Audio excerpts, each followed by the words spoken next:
warahmatullahi wabarakatuh. Apakah hukumnya berhutang dengan Hutang menghalangi dia untuk mendapatkan rahmat Allah yang mulia. Baik, Bismillahirrahmanirrahim. Assalamualaikum warahmatullahi wabarakatuh. Alhamdulillahirabbil alamin, hamdan katsiran thayyiban mubarakan fi kama yuhibbu rabbuna wa yarda, amma ba'd. Asyhadu an la ilaha illallah wa asyhadu anna Muhammadan abduhu wa rasuluh, la nabiyya wa la rasula ba'da. Para pemirsa dimanapun antum dan antuna berada, kaum muslimin dan kaum muslimat, al-musyahidin wal musyahidat, yang semoga senantiasa dalam lindungan rahmat dan juga berkah Allah Subhanahu wa taala. Kita bersyukur kepada Allah tabaraka wa taala di kesempatan pagi hari ini dimudahkannya kita kembali untuk sama-sama berjumpa di program live interaktif muamalah kontemporer. Seperti biasa nanti bersama guru kita Ustaz Dr. Erwandi Tarmizi hafizahullah taala. Kita bersalawat dan salam kepada Rasulullah sallallahu alaihi wasallam, Rasul kita yang tercinta Muhammad bin Abdullah Rasulullah sallallahu alaihi wasallam. Semoga salawat dan salam kita juga tersambung hendaknya kepada seluruh keluarga, kepada para sahabat-sahabatnya radhiyallahu anhum ajmain, dan juga kepada orang-orang yang berpegang teguh serta menjalankan sunnah-sunnahnya hingga hari kiamat kelak. Tapi pemirsa dimanapun antum dan antuna berada, seperti biasa di program ini kita akan menjawab berbagai persoalan antum seputar muamalah kontemporer. Dan sebelum kita jawab di 0811755066 untuk antum yang bisa bergabung nanti langsung melalui telepon, langsung bukan telepon WhatsApp, kita akan sapa terlebih dahulu guru kita yang sudah terhubung bersama kita untuk hari ini. Assalamualaikum Ustaz. Waalaikumsalam warahmatullahi. Masya Allah. Bagaimana kabarnya Ustaz? Alhamdulillah baik. Alhamdulillah bikhair Ustaz ya. Semoga Ustaz dan keluarga senantiasa dijaga Allah tabaraka wa ta'ala, dan begitu juga untuk seluruh kaum muslimin pemirsa dimanapun antum dan antuna berada. Baik pemirsa dan juga guru kita akan sampaikan kepada pemirsa yang ingin bergabung seperti biasa nanti di 0811755066 untuk memastikan sinyal yang baik, yang bagus di tempat antum, dan saat menelpon itu lebih fokus ke pesawat teleponnya atau dengan mengecilkan volume televisi atau menonaktifkan saja pesawat televisinya agar pertanyaan yang antum sampaikan bisa lebih dipahami dan juga jawaban yang akan diterima nantinya. Untuk yang mengirimkan pesan singkat di layanan WhatsApp boleh dengan mencantumkan nama, domisili, dan juga langsung ke poin pertanyaan. Baik, kita izin kepada Ustadz untuk langsung bacakan pertanyaan yang pertama yang sudah masuk di layanan WhatsApp kita. Kita izin Ustadz. Nah, bismillahirrahmanirrahim. Assalamualaikum warahmatullahi wabarakatuh Ustadz. Ustadz, sebentar lagi hari raya kurban akan menjelang. Bagaimana hukumnya jika panitia kurban di masjid ataupun musola, khususnya di tempat kami, itu memilih tempat membeli hewan kurban yang sudah langganan Ustadz? Karena di sana ternyata mendapat potongan harga dan juga tips dari si penjual hewan kurban kepada panitia yang ikut membeli ataupun menjadi panitia di masjid ataupun musola tersebut.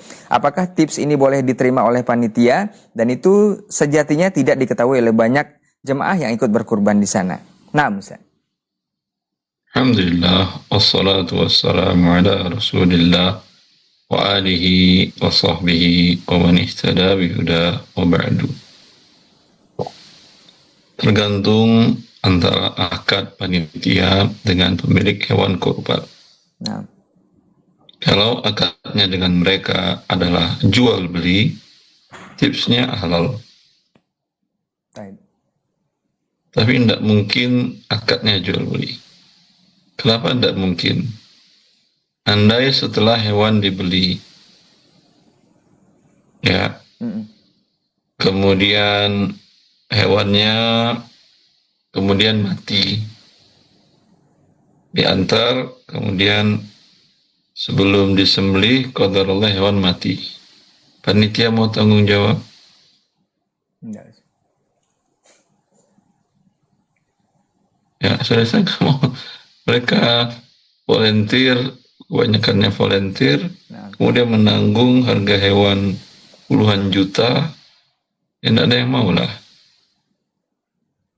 Harusnya akadnya wakalah. Apa itu wakalah?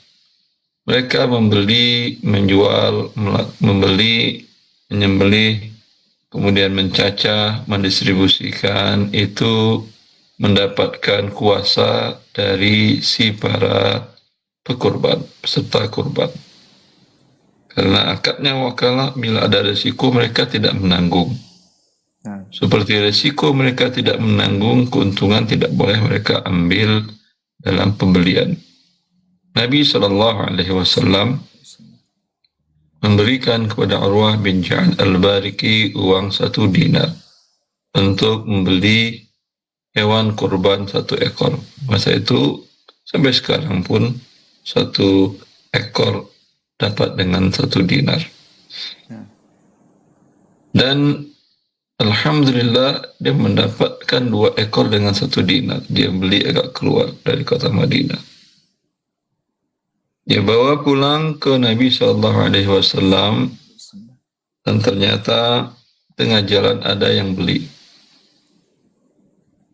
Berarti dapat keuntungan sehingga datang kepada Nabi SAW membawa 1 dinar dengan 1 kambing. Berarti dia untung 100%. Apakah dia ambil yang 1 dinarnya dan mengatakan, ya Rasulullah, engkau akan pesan 1 kurban, ini hewan kurbanmu, adapun yang 1 dinar ini adalah keuntungan aku. Tidak. Dia mengembalikan kepada Rasulullah 1 dinar dan 1 ekor hewan kurban. Dan Nabi pun tidak memberikan kepada dia, menunjukkan bukan haknya. Dan kalau haknya, pasti Rasulullah SAW memberikannya. Nabi hanya mendoakannya agar Allah memberkahi dalam setiap safqahnya, setiap perniagaannya. Maka para panitia tadi, kalau mereka ambil itu uang tipsnya, mereka mendapatkan uang yang haram, termasuk menerima riswah. Wabillahi taufiq. Baik. Barakallahu fiik, jazakallahu khairan untuk jawaban dan penjelasannya kepada saudara kita yang bertanya untuk permasalahan hewan kurban atau pembelian hewan kurban dari panitia masjid ataupun musola ini, untuk perhatian kepada panitia dan juga seluruh kaum muslimin yang barangkali juga ingin berkurban, dan semoga ini juga ilmu untuk kita bersama di kesempatan hari ini, dan tentunya untuk yang bertanya lebih bisa memahaminya. Baik. Kita akan lanjut ke pertanyaan berikutnya sembari kita menunggu telepon antum yang ingin bergabung langsung di 081175500606. Seperti biasa, mencari sinyal yang bagus, yang baik, dan juga saat menelpon antum lebih fokus ke pesawat teleponnya atau mengecilkan volume televisinya atau menjauh dari pesawat televisinya agar pertanyaan yang disampaikan bisa lebih dipahami, juga jawaban yang diterima nantinya. Baik, sepertinya ada telepon yang ingin bergabung, sudah bergabung ya, kita coba terima. Halo, Assalamualaikum. Halo. Waalaikumsalam, dengan siapa, di mana, Ibu, Bapak? Halo? Ya, Assalamualaikum. Assalamualaikum. Waalaikumsalam warahmatullahi wabarakatuh, Pak. Dengan siapa, dengan Bapak siapa, di mana, Pak? Hamba Allah di Pekanbaru. Iya, silakan pertanyaannya kepada Ustaz. Ya, Assalamualaikum Ustaz. Waalaikumsalam. Waalaikumsalam warahmatullahi. Ya, mau bertanya Ustaz, anak kebetulan kan bekerja di instansi pemerintah Ustaz, di Disduk Capil Ustaz. Jadi pernah suatu ketika Disduk Capil, Ustaz. Ketika anak makan di suatu restoran gitu Ustaz, makan siang gitu kan. Ternyata setelah anak makan, pas anak mau bayar, ternyata sudah ada orang yang membayarkan gitu Ustaz.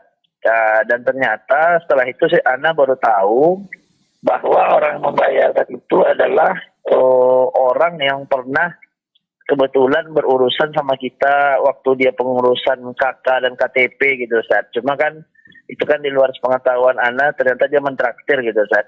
Itu bagaimana hukumnya Ustaz? Itu saja Ustaz. Jazakallahu khairan. Assalamualaikum warahmatullahi wabarakatuh. Waalaikumsalam warahmatullahi wabarakatuh. Naam. Ketika Anda mendapatkan takdiran dari orang yang pernah Anda berikan pelayanan, dan Anda untuk pelayanan tersebut sudah digaji, dalam hal ini digaji oleh pemerintah, maka hadiah yang dia berikan adalah riswah atau kulul atau uang sogok yang haram, walau sudah selesai. Ya. Karena kaidahnya dikatakan Nabi, walau jalasa fi baiti abi awalau jalasa fi baiti abihi wa ummi afayuhda ilaihi amla. Kalau dia duduk di rumah orang tuanya saja, tidak aku suruh dia melakukan suatu tugas, apakah ada yang menghadiahkan kepada dia? Tentu tidak ada. Ya, maka ini adalah imbalan karena dia sudah memberikan jasanya, maka itu milik negara. Bila negara punya rekening pembersihan atau menerima dana seperti ini bisa Anda berikan. Bila tidak, sedekahkan uang senilai itu kepada fakir miskin. Wabillahi taufiq. Nah, baik, jazakallahu khairan untuk jawabannya dari pertanyaan saudara kita, hamba Allah di Pekanbaru, yang mudah-mudahan ini bisa dipahami dan semoga diberikan kemudahan untuk urusan yang seperti ini, dan tentunya ini juga ilmu untuk kita bersama di kesempatan hari ini. Untuk antum yang baru saja menyimak atau baru saja bergabung, menyalakan video televisinya di live interaktif muamalah kontemporer untuk hari ini. Silakan untuk antum yang ingin bertanya langsung di 0811750606 dengan memastikan sinyal yang bagus di tempat antum dan antuna, dan lebih fokus ke pesawat teleponnya saat menelpon.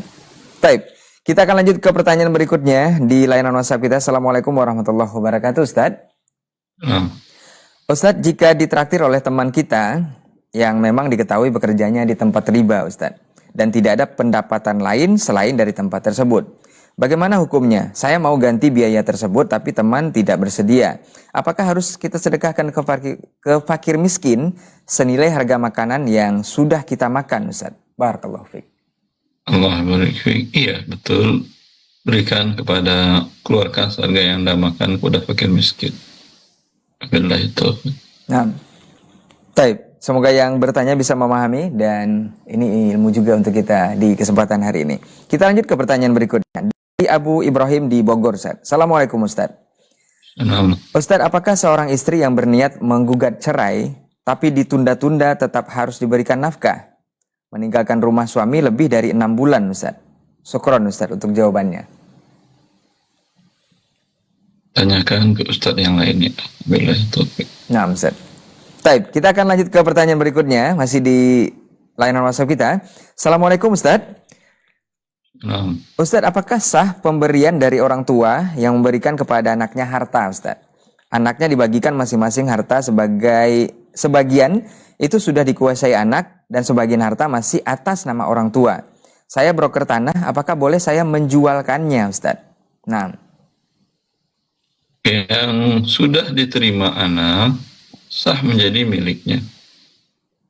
Namun yang belum anak yang lain yang belum terima, ketika orang tuanya wafat, tidak sah. Tentu akan terjadi ketidakadilan, di mana sebagian anak mendapatkan tanah warisan yang sebagian yang lain tidak. Maka Anda sebagai broker sampaikan kepada mereka, ya, sepakati dulu dengan saudaramu yang lain. Bila mereka Anda berikan bagian karena mereka tidak terima, maka saya baru mau jualin. Wabillahi taufiq. Nah, barakallahu fiik, jazakallahu khairan untuk jawabannya dari pertanyaan saudara kita untuk broker tanah tadi yang menjualkan tanah, ya. Mudah-mudahan ini bisa dipahami dan bisa menjadi ilmu untuk kita bersama. Kita akan tunggu telepon antum yang ingin bergabung langsung seperti biasa di 0811755606 dengan memastikan sinyal yang baik di tempatnya dan fokus ke pesawat telepon saat melakukan sambungan telepon. Baik, kita akan jawab pertanyaan di layanan WhatsApp kita kembali. Assalamualaikum warahmatullahi wabarakatuh, Ustaz. Ustaz mau bertanya, Ustaz, apa hukumnya menabung di Pegadaian, Ustaz? Tetapi uang yang kita tabung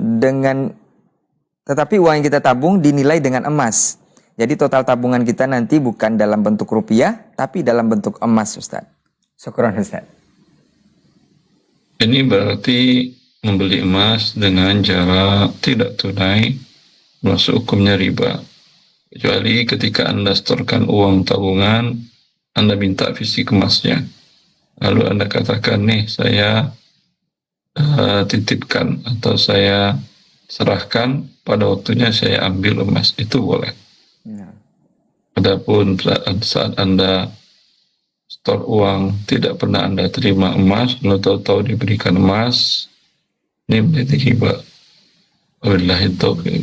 Nah, baik, syukran jazakallahu khairan Ustaz untuk jawabannya dari pertanyaan saudara kita yang menabung di Pegadaian ya, dengan menabung tapi dengan nilainya nanti dalam bentuk emas, bukan dalam bentuk rupiah ataupun uang tabungan. Mudah-mudahan ini bisa dipahami untuk yang bertanya dan untuk kita bersama juga di hari ini. Kita masih menunggu telepon antum di nomor yang sama di 081175500606 yang ingin bergabung langsung bertanya seputar persoalan muamalah, tentunya boleh langsung di nomor tersebut dan insya Allah akan langsung dijawab oleh guru kita untuk hari ini. Kita ke pertanyaan berikutnya, masih di nomor WhatsApp. Assalamualaikum warahmatullahi wabarakatuh, Ustaz. Ustaz, bolehkah kita melakukan transplantasi, Ustaz?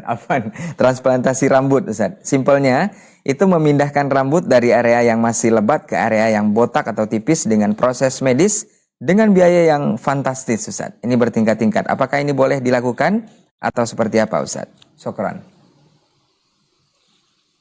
Ya. Allah memberikan Anda rupa bentuk rambut adalah yang terbaik. Nah. Bila Anda robah-robah, ya berarti Anda menganggap ciptaan Allah tidak sempurna, tapi manusialah yang lebih sempurna atau Anda lebih sempurna untuk membuatnya. Sekalian aja kamu buat dirimu dari awal sendirian. Kenapa ciptaan Allah berubah? Sama Anda beli mobil dari Jepang. Itu dibuat oleh tim insinyur untuk satu mobil baru, model baru.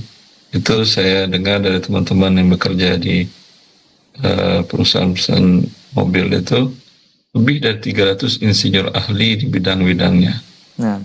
Baik desainnya, tekniknya, semuanya.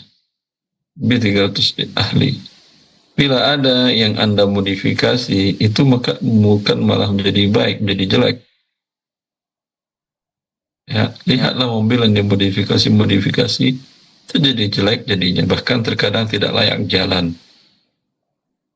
Ya, pernah saya melihat mobil dimodifikasi seolah-olah mobil, apalagi itu mobil angkutan umum, angkot. Buatnya bannya kecil seperti mobil racing. Ketika lewat di perlintasan kereta api itu kan tinggi naik, itu angkot nyangkut, nggak bisa maju, nggak bisa mundur, bannya empat-empatnya gantung. Subhanallah, kereta mau lewat, saya pas mau nyebrang juga. Otomatis kita di belakangnya ngambil jalur biar lebih cepat ngelewatin. Yang itu wallahu alam sudah pusing orang ngangkatin itu mobil jadinya. Karena kereta mau lewat. Ya. Artinya para insinyur membuat sudah memikirkan 300 insinyur diganti dengan satu orang anak yang mungkin tidak tamat S1 atau tidak punya keahlian dalam ilmu otomotif. Itu manusia dengan manusia, akhi. Sekalian manusia dengan pencipta langit dan bumi. Untuk ini sebuah kehinaan bagi diri kita. Diberikan Allah ciptaannya yang baik kepada kita, lalu kita rubah. Maka ini sebuah dosa, orang masukkannya ke dalam dosa besar. Kecuali ada penyebab tasyawuh, memang jelek, seperti umpamanya ya tangan jarinya 6, orang 5 jarinya 6, ada yang tumbuh 1 dan mengganggu. Ya, itu lain hal. Atau kalau qadarullah terjadi dia terkena musibah kebakaran sehingga mukanya jelek, menakutkan, diberikan operasi plastik, silahkan. Adapun rambut sebagian tumbuh lebat, sebagian tidak, itu malah menjadi daya tarik tersendiri. Wabillahi taufiq. Baik. Allah barik. Mudah-mudahan yang bertanya bisa memahami dari jawaban guru kita untuk hal yang seperti ini, seperti transplantasi. Lagi biaya besarnya. Nah, Ustaz. Biaya yang besar itu kalau Anda sedekahkan kepada fakir miskin, Anda itu dilihat semua orang dan manusia gantengnya luar biasa. Nah, Karena kebaikan hati Anda dan harta yang Anda keluarkan merubah penampilan Anda di mata manusia. Anda kalau melihat Pak Habibie rambutnya bagaimana? Ada yang panjang, ada yang pendek, ada yang botak. Tapi orang melihatnya sangat membanggakannya, menyanjungnya. nah. Wabillahi taufiq. Baik. Barakallahu fiik, jazakallahu khairan untuk jawaban dan nasihatnya kepada saudara kita yang bertanya untuk hal transplantasi rambut ya. Mudah-mudahan ini bisa dipahami dan bisa menjadi ilmu untuk kita bersama dan lebih berhati-hati dengan hal-hal yang seperti ini. Apalagi dengan biaya yang cukup fantastis seperti yang sudah dinasihatkan guru kita tadi.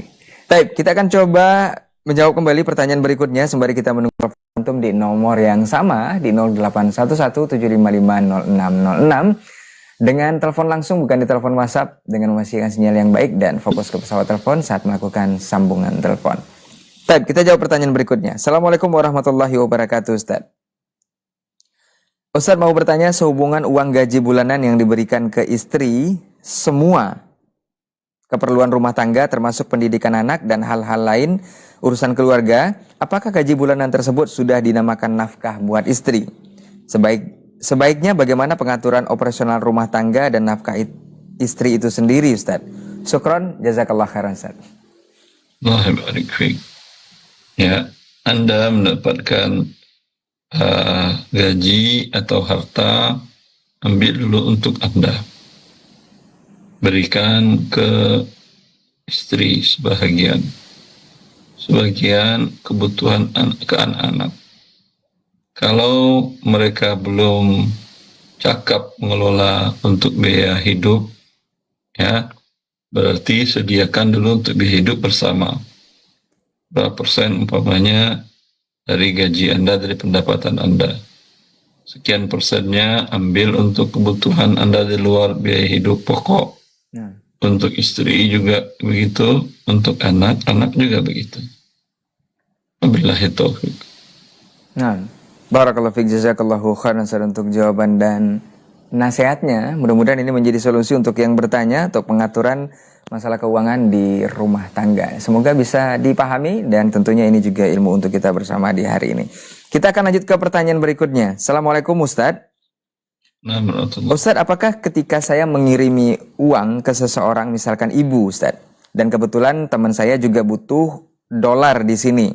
Jadi sistemnya saya kasih dolar ke teman saya yang cash, dan nanti setelah sampai rumah, dalam tanda kurung masih di US Ustadz, teman saya baru transfer sejumlah yang saya tukar dalam bentuk rupiah ke rekening yang saya mau.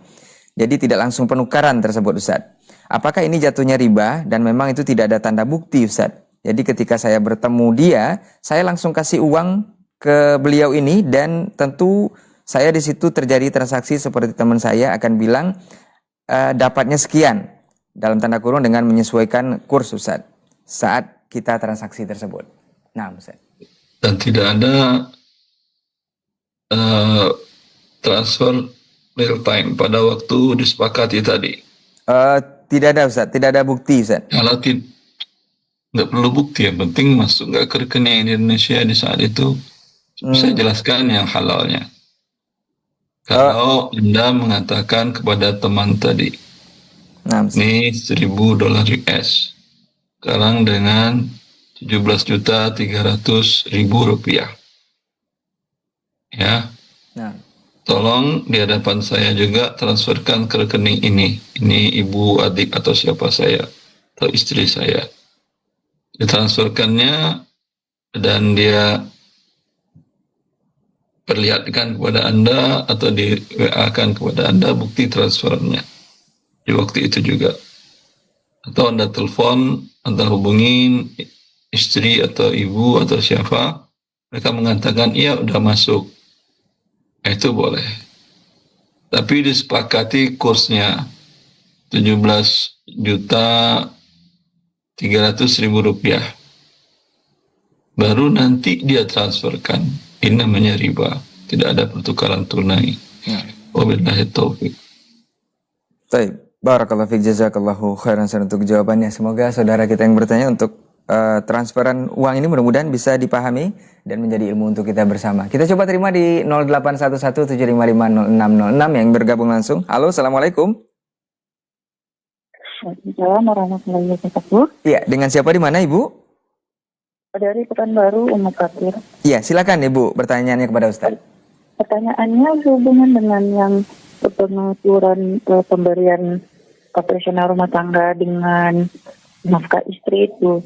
Jadi mau tanya untuk dari sisi istrinya menerima uang itu apakah dia menerima dari suami uang bulanan untuk operasional rumah tangga, terus operasional rumah tangga termasuk biaya telepon suami segala macam hal yang berhubungan dengan suami juga di situ juga Ustaz. Nah, kalau misalnya dari sisa pengelolaan gaji bulanan yang itu kita ada simpanan, kita bisa berhemat, kita simpanan, apakah itu masih uang masuk dalam rumah tangga atau hak istri yang dibilang nafkah itu? Mohon pencerahannya. Kalau dimaksud dengan nafkah, dia makan dari uang suami, minum dari uang suami, tinggal di rumah kontrakan suami atau rumah milik suami, kendaraan suami dipakainya, kemudian pakaian kadang dibeliin oleh suami, itu nafkah. Kalau dia ingin, saya nggak mau nafkahnya dalam bentuk makan uang, ya udah kata suami, diberikannya uang tapi jangan ikut makan di rumah. Ya, maka kalau pengaturannya seperti biasa yang umum dilakukan, suami memberikan rumah untuk uang bersama, berarti itu uang suami. Ketika ada kelebihan, kecuali suami mengikrarkan, itu kalau ada lebih simpan aja untuk kamu. Pastikan lagi, ini boleh untuk saya murni atau masih milik semuanya, anak-anak juga, emas juga, atau kuda juga. Kalau enggak, itu untuk kamu aja, simpan aja, dan mau beli emas, mau beli apa, milik kamu. Itu udah selesai, milik istri berarti. Jelas? Jelas, paham. Bagaimana pengaturan kalau istri juga bekerja dan harta bercampur? Misalnya rumah kita beli barengan, kendaraan juga begitu. Itu milik berdua, bukan milik suami. Kendaraan beli berdua, itu milik berdua, bukan milik suami. Karena berarti suami nggak ngasih nafkah ke Anda berarti. Ya. Ya, kalau suami tidak memberikan nafkah, tinggal jelaskan pada dia, ini kamu belum ada nafkah. Nah, uang saya terpakai untuk hidup saya juga.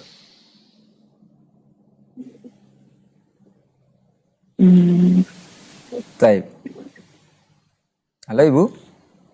Ya, syukran Ustaz, jazakallah khair. Tapi cuman ada satu perhatian yang penting dipahami oleh para ibu-ibu rumah tangga. Ketika ibu-ibu mencari nafkah sendiri, ya, tentu biasanya suami melihat banyak hal yang biasanya ditanganin oleh istri yang bekerja di luar rumah tadi tentu tidak bisa menanganin, seperti mengasuh anak, kemudian kebersihan rumah tangga, kemudian menu masakan, ya, itu umumnya para wanita lakukan di rumah suaminya. Bila istri yang bekerja tidak melakukan itu, biasanya sering suami menganggap, ya, dia punya uang sendiri kok, ngapain saya kasih nafkah? Penting untuk dibicarakan oleh kedua belah pihak. Ya, tentu itu pembahasannya bukan pembahasan secara aturan agama lagi, tapi kesepakatan kedua belah pihak. Kalau istri mengatakan, ya udah, agar saya dapat nafkah, gimana menurut abang, ya kamu di rumah seperti umumnya para istri, karena mereka di rumah tidak bekerja. Dengan demikian kamu nggak ada pendapatan, saya beri nafkah. Kalau kamu punya pendapatan sendiri, ya udah kamu nafkahin dirimu sendiri, dan nafkahin diri saya sendiri, ya. Tapi itu tinggal dibicarakan dengan baik. Umumnya banyak niat istri adalah baik, itu ingin membantu keuangan suami. Wabillahi taufiq. Baik. Jazakallah khair, Ustaz. Assalamualaikum warahmatullahi wabarakatuh. Ya, waalaikumsalam warahmatullahi wabarakatuh. Semoga ibu yang bertanya bisa memahami yang bukan baru, yang mudah-mudahan ini persoalan nafkah ataupun persoalan rumah tangga bisa dibicarakan dengan baik, yang memang tidak yang tidak berhubungan dengan aturan agama lagi, itu bisa dibicarakan antara suami dan istri. Mudah-mudahan ibu yang bertanya bisa memahami dan diberikan kemudahan dari persoalan tadi, dan tentunya ini juga ilmu untuk kita bersama, pasangan suami dan istri yang ada dalam rumah tangga. Kita akan coba terima di belakang ibu yang di Pekanbaru. Halo, assalamualaikum. Halo, assalamualaikum. Waalaikumsalam warahmatullahi wabarakatuh. Dengan siapa di mana, Pak? Coba terima di belakang ibu yang di Pekanbaru. Halo, Pak. Halo. Halo, Bapak. Halo. Iya. Bisa menjauh dari pesawat televisi, Pak, atau dikecilkan volume televisinya? Halo. Iya, halo, sudah tersambung, Pak. Iya. Ya, Halo, assalamualaikum warahmatullahi wabarakatuh. Waalaikumsalam warahmatullahi wabarakatuh. Dengan Bapak siapa? Ini Hana dari Cirebon. Iya, silakan Pak Hana di Cirebon. Pertanyaannya kepada Ustaz. Ini kan tadi pertanyaan tadi itu tentang nafkah ya. Iya. Kalau nafkahnya begini gimana? Contoh uang belanja itu 200.000 gitu. Ini uang buat istri 100.000, terus 50.000 buat tabungan gitu. Kalau seperti itu boleh tidak? Tabungan siapa? Tabungan saya tentunya gitu. Tabungan suami berarti. Iya, iya. Boleh, tidak ada Tabungan masalah. suami. Masalah nafkah rumah tangga, kalau istri makan dengan makanan Anda makan apa, istri ikut makan. Anda kalau makannya di luar, Anda ajak istri keluar. Kalau istri yang masak, Anda makan, istri ajak makan. Situ, itu nafkah. Anda tinggal di rumah kontrakan, tinggal istri rumah kontrakan. Anda punya apartemen, punya villa, istri tinggal di sana.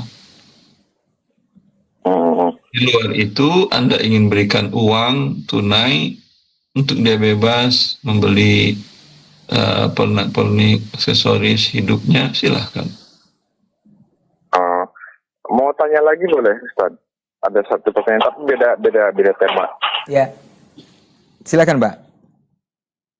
Ini Ustaz, waktu dulu pernah kalau nggak salah dengar Ustaz, pemberian sedekah itu kalau diambil lagi itu sama aja kayak hewan memakan muntahannya lagi ya, Ustaz. Itu pemberian itu sedekah itu bisa disamain nggak Ustaz sama pemberian gitu, pemberian ke kakak atau ke adik atau ke orang tua gitu, sama tidak Ustaz pemberian? Dihukumin Hadisnya bukan memakan sedekah, muntahannya gitu. hadisnya hadiah. Oh, hadisnya hadiah. Al-aidu fi hibatihi kal-kalbi ya'udhu fi qayhi wa laysa lana mathalus saw. Orang yang sudah memberikan hadiah lalu ditariknya kembali bagaikan anjing yang muntah lalu dia menelan muntahnya. Dia sudah berikan ke adiknya, ke kakaknya motor atau rumah kontrakan, lalu kakaknya nggak sesuai dengan ekspektasi dia tarik kembali, maka ini yang dilarang oleh Nabi Shallallahu Alaihi Wasallam dan digambarkan oleh Nabi seperti hewan muntah dan dia makan lagi muntahnya. Itu posisinya umumnya Ustaz. Soalnya gini, saya waktu memberi hadiah kakak saya, bukan hadiah sih, memberi kakak saya pertama tanah. Kakak kedua saya tanah, kakak pertama saya usaha, adik saya handphone gitu ya kan. Itu saya punya zuhad kalau mau ngasih itu harus ngasih ke semuanya gitu. setelah dari itu saya ngaji lagi, ternyata yang harus sama itu dari orang tua ke anaknya, dari kakak atau ke saudara gitu ke orang lain, itu nggak harus sama gitu. Habis gitu saya ngasih usaha ke kakak saya. Itu karena ada sesuatu seperti itu. Ya udah kita kerjasama aja, berarti kan saya ambil lagi tuh. Kalau saya berikan saya nggak ikut andil. Kalau kita kerjasama aja, berarti kan saya ada andil gitu. Kalau jadi seperti itu gimana Ustaz? Kalau kerjasama Anda nggak narik lagi namanya. Kerjasama dalam artian ini kita usaha ya, barang kerjasama ya. Kalau tadinya kan pertama ini usaha saya kasih ke kakak gitu. Kalau kerjasama berarti kan Lalu saya sekarang Anda jadi karyawan di sana atau jadi investor lagi? Saatnya gini, saya yang punya barang, kakak saya jadi pelaksana gitu, Ustaz. Kan perusahaan. Ya. Anda pelaksana maksudnya apa? Anda store modal atau tidak? Enggak, saya yang punya barang-barang itu modal, contohnya barang-barang punya saya gitu. Ya udah, kamu yang ngejalanin nih usaha gitu. Kamu yang kelola. Tadinya boleh. Iya, kalau saya yang keluar modal lah gitu. Tapi Ya. udah milik kakak. Pemiliknya itu saya, kakak saya yang operasional gitu, yang ngejalanin. Tapi sudah dihibahkan. Tadinya iya, karena saya punya subhat kayak gitu. Saya beri ini ke kakak, beri tanah, kakak yang kedua yang ke tanah, yang kakak yang pertama itu usaha. Gitu. Saya karena punya subhat, saya harus ngasih ke semua kakak nih, gitu, ke semua saudara saya gitu. Ternyata yang harus ngasih dan sama itu adil itu orang tua ke anak. Sedangkan itu saya dengan kakak-kakak termasuknya saudara, nggak termasuk. Dan waktu itu juga saya pernah tanya ke Ustadz tentang dari saya ke saudara saya gitu.